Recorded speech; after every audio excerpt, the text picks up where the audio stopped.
ಇವತ್ತಿಂದ ಮಹಾರಾಷ್ಟ್ರೀಯನ್ ಲುಕ್ ಕೊಟ್ಟಿದ್ರು ಮ್ಯಾಮ್ ನಮಗ. ಇವತ್ತಿನ ಮಹಾರಾಷ್ಟ್ರೀಯನ್ ಲುಕ್ ನಾನು ಮಾಡಿದ್ದೀನಿ, ಚೆನ್ನಾಗಿ ಬಂದಿದೆ. ಮ್ಯಾಮ್ ಯಾವ ತರ ಹೇಳಿದ್ರು ಪ್ರಿಯಾಂಕಾ ಮ್ಯಾಮ್ ಅದೇ ತರ ನಾನು ಮಾಡಿದ್ದೀನಿ.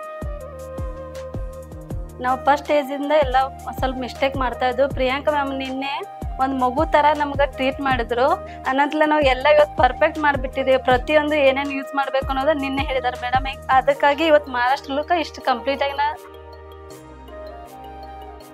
ಮೇಕಪ್ ಬಗ್ಗೆ ಏನೋ ಅಷ್ಟು ನಾಲೆಜ್ ಇದ್ದಿರಲಿಲ್ಲ. ಇಲ್ಲಿ ಬಂದಮೇಲೆ ಮೇಕಪ್ ಹೇಗೆ ಮಾಡಬೇಕು, ಯಾವ ಲುಕ್ಕಿಗೆ ಯಾವ ಥರ ಸೂಟ್ ಆಗೋ ಥರ ಮಾಡಬೇಕು ಅನ್ನೋದನ್ನ ಪ್ರಿಯಾಂಕಾ ಮ್ಯಾಮ್ ಹೇಳ್ಕೊಟ್ರು.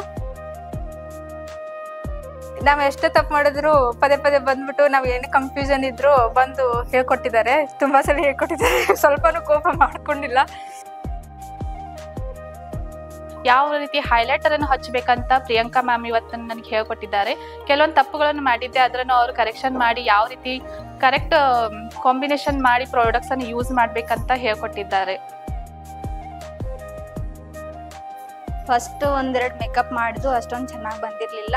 ಇವಾಗ ಮೇಡಮ್ ಚೆನ್ನಾಗಿ ಹೇಳ್ಕೊಟ್ರು, ಚೆನ್ನಾಗಿ ಬಂದಿದೆ ಮೇಕಪ್ ಮಹಾರಾಷ್ಟ್ರನ್ ಲುಕ್. ಅಲ್ಲಿ ನನಗೆ ಪ್ರಿಯಾಂಕಾ ಮೇಡಮ್ ಚೆನ್ನಾಗಿ ಫಿನಿಶಿಂಗ್ ಯಾವ ಥರ ಕರೆಕ್ಟರ್ ಯೂಸ್ ಮಾಡಬೇಕು, ಯಾವ ಥರ ಕನ್ಸಿಲರ್ ಯೂಸ್ ಮಾಡಬೇಕು, ಯಾವ ಥರ ಫೌಂಡೇಶನ್ ಹಚ್ಚಬೇಕು, ಎಷ್ಟು ಲಿಮಿಟೆಡ್ ಹಚ್ಚಿದ್ರೆ ಯಾವ ಥರ ಫಿನಿಶಿಂಗ್ ಬರುತ್ತೆ ಅಂತ ನನಗೆ ಚೆನ್ನಾಗಿ ಹೇಳ್ಕೊಟ್ರು.